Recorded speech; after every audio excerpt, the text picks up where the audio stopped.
So our role, first of all, would be bringing renewable projects online to serve our own customers, again, as part of a larger balanced portfolio. Right. And then secondly, helping to build the infrastructure that will allow the experienced wind developers to reach their markets, and on the other hand, allow load-serving entities to reach the resources they need to serve their own customers. Is cap and invest. And what I mean by that is recognizing the fact that utility service is very capital intensive on the one hand. On the other hand, there are customer price impacts that don't necessarily fall out equally across the states. And you saw that in the reaction of many of the Midwest utilities to cap and trade. And that's a question of how the formula is structured. So by cap and invest, what we mean is looking at policies that promote investment in technologies that help address climate, environmental reliability, and other concerns, and to recognize that in fact there are customer impacts. So rather than potentially take a dollar either from the ratepayers or from the shareholders to go into a trading scheme, focus on strategies of any kind, whether it's distribution, supply, or transmission, that do promote that investment as cost effectively as possible and recognizing customer impacts. In the near term, change may happen, there may be less change than one anticipates. In the long term, change may be greater.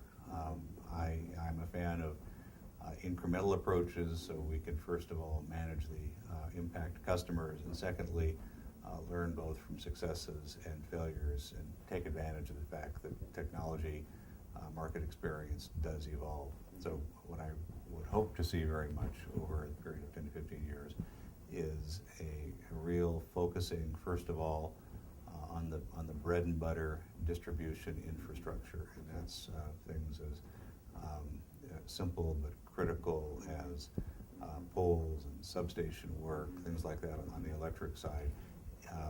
The introduction of more and more communications technology, these are all make-ready steps for widespread smart grid deployment. At the same time, on top of that, we'll be learning more about the so-called smart grid technologies, standardization, functionality, cost should all improve.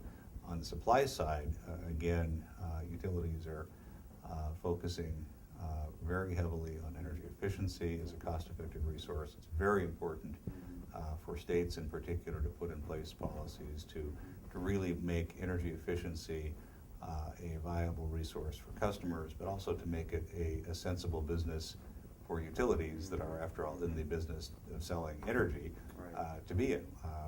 What is the business case for selling less of your primary product? So we have to address that to continue to bring on energy efficiency. And then, for a variety of reasons, we will see greater diversity in all utility portfolios. The primary resource for a utility is really the function of the region of the country. If you're in the Pacific Northwest, you're hydro. If you're in the Midwest, you're going to be primarily coal. In some areas, particularly larger footprint utilities, nuclear makes sense. But across the board, we're all moving towards more diversity. And again, among renewables, that typically is wind, as well as interest again in, over time, clean coal, biomass, other fuels.